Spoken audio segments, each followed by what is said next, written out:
Look at these two phones. Now, can you tell me which is the Moto X, which is more expensive, seemingly more powerful, and which is the Moto G, which is supposedly cheaper and considerably weaker?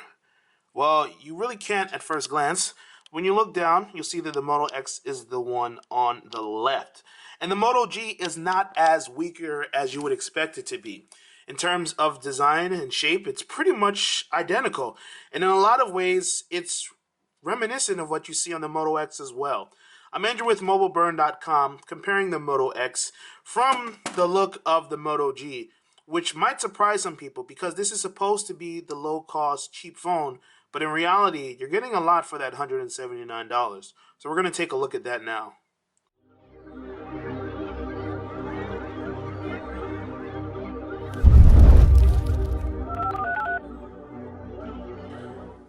There isn't much to separate the Moto X and the Moto G, externally at least. So pretty much everything that you loved about the X, well, at least everything that I loved about it, remains true about the G.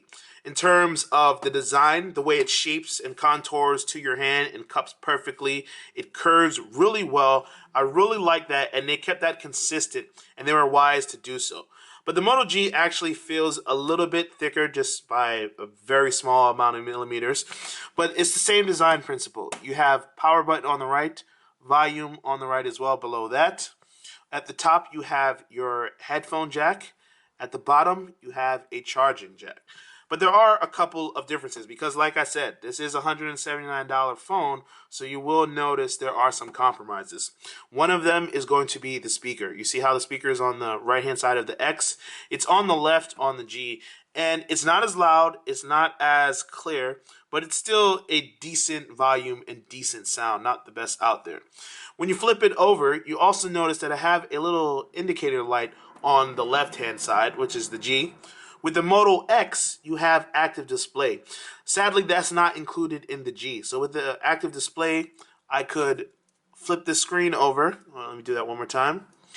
And then go up and get a preview of my messages. So I have a distinct saying this is the email that you should check out. On the G, I don't get that. I just get the generic indicator light, so I know to open the display, open the phone, and turn it on. The screens are also different because this is a 4.5-inch display. Still 720p, so you get a very high pixels per inch. It doesn't look as good as the Moto X screen, but at the same time, again, it's when you factor in. Let me just slow down. Everything here is graded on a curve. You just constantly remind yourself this is a $179 phone and it's still performing at a fairly high level. So let's do a quick rundown of the specs of what you get for $179. I mentioned the display already. Internally, you get a 1.2 gigahertz quad-core phone, 1 gig of RAM, 8 gigs of internal storage, or 16 gigs if you decide to upgrade. Then the battery is 2070 milliamps. And this thing has a whole lot of staying power because surprisingly, well, it shouldn't be surprisingly because it's a 3G only device. So when you eliminate LTE, that does a big favor for you in terms of extending the battery life. It doesn't do you many favors in terms of speed, but you can have this on for a very long time. Now, I haven't used this in the past couple of days, but it's at 49% after 3 days of usage. Most of it is standby. I've done some light tweeting and Google search on here. But when I was using this constantly, or consistently, I should say frequently, I was still managing 2 days of use without having to worry about it. Went out, used the phone all day, came home, used it some more, forgot to charge it, went out the next day and repeated my steps and still had a lot of battery left. So this is definitely something that's going to have a decent staying power in terms of capabilities. Not something you always say about Android phones, but definitely something you'll say about the G. I made my Moto X with Moto Maker, but for the Moto G, that's not necessary because it has the interchangeable plates like I mentioned. If I don't want the teal, I could put on black, or I could put on this folio case that just slides right on, or clips right on, I should say. Alright, apply pressure. And just like that, I have my little folio case and I can flip it over. While we're on the subject of the camera, It has a 5 megapixel camera on the back and a 1.3 megapixel camera on the front. In terms of the camera UI, it's pretty much just like you saw with the Moto X. It's Motorola's standard camera app. You slide out and have your controls along the side. You also have touch to focus. You can control the exposure that way. And you can control where the camera will focus on. The results of the camera are disappointing, obviously. The Moto X wasn't the greatest camera to begin with, but it was at least passable. Here, you run into situations where the images are very grainy, especially at night. There's really not much help when you take low light photos. The images also can be a little bit dark at times, but if you're taking photos in broad daylight, they're going to come out fine.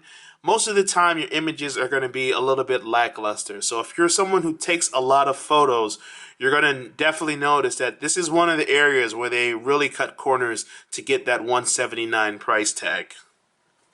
As you would expect, using the Moto G requires a little bit of compromise. It's not going to be as fast as some other quad-core devices because this is running the older Qualcomm Snapdragon 400. But aside from that, it only has 1 gig of RAM. So within reason, it's still going to be fairly fast. Definitely faster than anyone would expect for a device in this price range. But at the same time, as long as you're not trying to run 40 or 50 apps at the same time and running high-powered things, it's still going to be moving at a fairly quick pace. It's not going to be as snappy as the Snapdragon, of course, and your browser will be noticeably slower when you're using Chrome compared to other devices. But at the same time, it's still going to be a very solid performer. Aside from that, you have to factor in the gaming. Now, I was surprised to see that this was able to do a passable job when I was using high-powered games like Riptide. When I was playing a little bit of Contra on here as well, and I was surprised to see that it managed to hold up. Again, it doesn't load as fast. Things don't process as quickly, but it's not excruciatingly slow or anything like that, and you're still able to get the apps that you want to run on this device.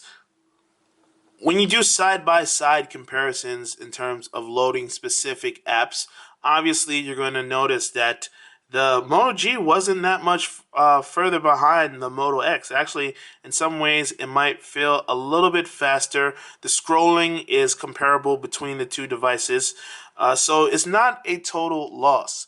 Sadly, some things are missing from the software package. For instance, one of the big selling points of the Moto X was being able to say, "Okay, Google." And you notice it didn't come up on the Moto G. That's because the touchless controls are not present in this device. And that's kind of disappointing. Also, with Moto Assist, or Motorola Assist, whatever you want to call it, the feature that lets you use certain knowledge to know what to do. So if I'm in a meeting and it sees my calendar, I have a meeting from 9 a.m. to 10 a.m., it knows not to give me a interrupting phone call. So I can set it to auto reply. It does the same thing when I'm sleeping. But unfortunately, it lacks the ability to auto-reply when I'm driving because, again, the sensor and the companion core is not present. There's no X8 here. It's just a regular Qualcomm Snapdragon 400. So there's no way for them to use sensors to know that I'm driving. When you look through the rest of the software, there's pretty much not anything else to write home about because Motorola doesn't add anything else. It comes with the standard Google apps. So you have Hangouts for your messaging, things like that. You have Google Maps for navigation, and you have Photos, and you have Gallery to browse your photos that you have online and on your device. This runs Android 4.4 KitKat. At the moment, this is on 4.3 because I haven't gotten an update yet, but the update is rolling out to most devices. I'm on an unlocked phone right now, and it's not appearing for me, but it should arrive within a day or so. It can be easy to find the faults of a $179 phone or $199 if you opt for the extra storage. And trust me, you want to get the extra storage because on the 16 gigabyte model I have here, 3 gigabytes off top is reserved for the operating system. So you want to try to maximize as much space you can get, especially since it's not expandable since there's no micro SD slot. But when you put things into perspective, of course you're going to find faults with the $199 phone, because you could find faults with a $600 phone. But at the end of the day, you get a pretty up-to-date standard software package in Android 4.4, the latest you can get. You don't get as many bells and whistles as you'll get with the Moto X, including the voice search, the touch-free settings, all the sensor-based stuff. But you still get a solid performer that will surprise a lot of people in terms of what it's capable of doing. It's not going to be as quick, but it will last long. The biggest drawback that I can see is that for power users or people who are used to 4G, this can be a pretty long wait. This can be a big step back because this only supports 3G connectivity. You will be disappointed by that. I've been taking it around New York City for the past couple of weeks, and I forgot how slow 3G can be. But if you live in an area where 4G hasn't really penetrated your market, I can't be mad at someone who might say that the Moto G does what they need to do. I was surprised at its gaming capabilities. I was surprised by its battery life. But at the end of the day, the Moto G is the best phone under $200 you're most likely to get. It's not going to be as powerful as the Moto X, but even if you view this as a cheap imitation, that is a lot of value in that cheap imitation. So if you were looking at the Moto G and you live in a place where 4G LTE isn't really a big factor, and you don't plan on running a lot of apps simultaneously, so the amount of RAM will be less of a factor, you'll be very pleased with what you're capable of doing with this device.